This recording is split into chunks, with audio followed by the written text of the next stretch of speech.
వర్గీకరణ పోరాటం ఈ మందకృష్ణ మాదిగతోని కాదు. ఆయన పని అయిపోయింది. మరొక అస్తిత్వ ఉద్యమానికి నాయకత్వం వహిస్తున్న సోదరులు మందకృష్ణ మాదిగ గారు. ఎందుకంటే ఇవాళ ఇక్కడ మనం వర్గీకరణ గురించి మాట్లాడి కృష్ణమాదిగ గారి గురించి మాట్లాడకపోతే అది కరెక్ట్ కాదు అధ్యక్ష.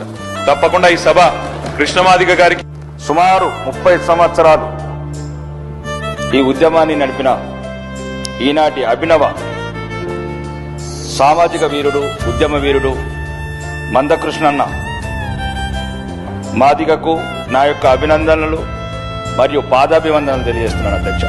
మరీ ముఖ్యంగా ఈరోజు తెలంగాణ అసెంబ్లీలో నేను నిలబడడానికి ప్రధాన కారణం మందకృష్ణ మాదిగ అధ్యక్ష.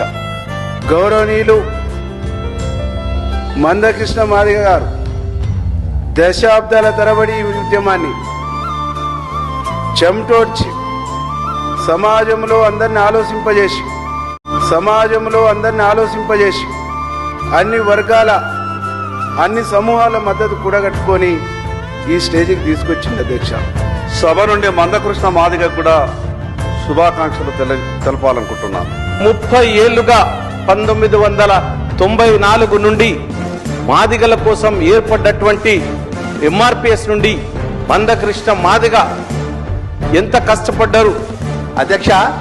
ఉద్యమకారుడు మందకృష్ణ 30 సంవత్సరాలుగా ఈ దండోర ఉద్యమానికి నాయకత్వం వహిస్తున్న